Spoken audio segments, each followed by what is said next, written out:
Focus, focus, focus. What's up, YouTube people? It is Maxine here.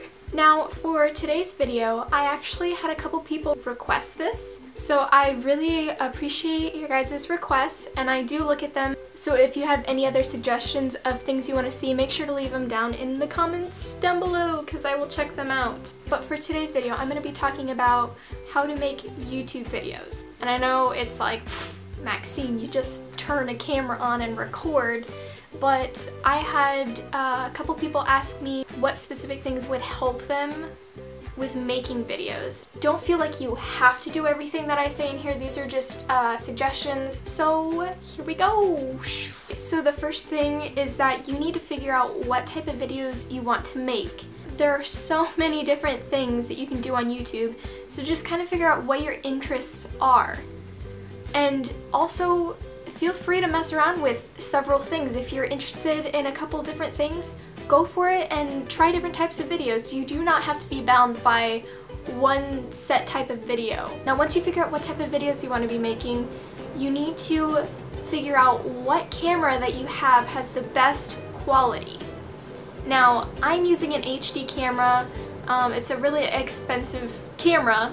But before this, I was actually filming with my iPod, which is actually HD quality. It's just not as great of quality. Just because you don't own an HD camera does not mean you can't make YouTube videos and that people won't watch your videos. It is important that you pick something that has the best quality of everything that you own. Something that is very important, especially if you don't have an HD camera, is your lighting. I'm not talking about having professional lighting and everything, because if you look at my videos, my lighting isn't like this fantastic thing. I'm just making sure I'm not filming in the dark, and I make sure I have lights on so you can see me. A big thing that I have noticed, that if you don't have some sort of expensive camera and you're filming in the dark, the quality is like 10 times worse because you get all those weird little speckle things because it's trying to find you in the dark.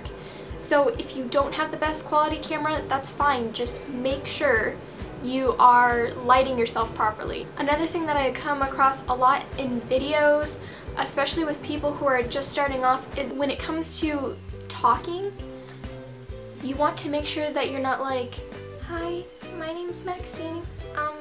I'm gonna be making this video for you today, and I hope you subscribe to my videos and like this and everything and share it with your friends." You don't want to be that person, okay? But you also don't want to be that person that's like, "I just had so much caffeine right now, I think I can rip your face off." Because nobody wants to see that either, trust me. I've come across a couple people who are extremely hyper and you're just like, so find that good in between for you. Now, I know it can be awkward when you're first starting making videos. It was awkward for me when I first started talking to a camera.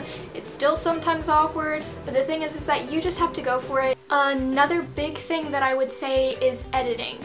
Your videos will be a lot smoother if you chop out the unentertaining parts or the parts where you just constantly mess up. I know that for me, when I was filming on my iPod, that my iPod was not compatible with Windows Movie Maker, which is what I was originally using to try to edit.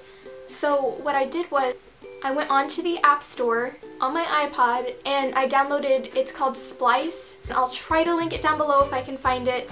It was a free download and it allows you to edit videos on your iPod or iPhone. If you can edit your videos, and like I said, there are several different tools out there that you can get really, really cheap or free. Another thing is to kind of play around with camera angles. I personally prefer my camera to be either pointed a bit down at me or straight at me. You don't want something that's down below and it's like, hey, like my double chins? So definitely play around with camera angles to see what you like best. Another big thing for me is that I always add background music. Kind of helps the flow of the video, and also if you have any sort of little noises going on in the background, usually it covers them pretty well. But a huge thing with background music is that you need to make sure it's a royalty-free song. Make sure that the music is not playing too loud in your videos. You just want it to be subtle and in the background. So these are just my suggestions for making a YouTube video. If you have any questions, leave them in the comments below. I do have a couple of announcements. The first announcement is that I made it into a collab channel, and it is called 20 something collab. So I will also link that down below. It'll be the first link in the down bar. I'm gonna be the Tuesdays on that channel, and I'm really excited for it. So please go make sure to subscribe to that channel. Also, I'd like to say that the video that I posted last week is a contest. It's a goofy dance contest. Unless you're a really good dancer, then it's a cool dance contest.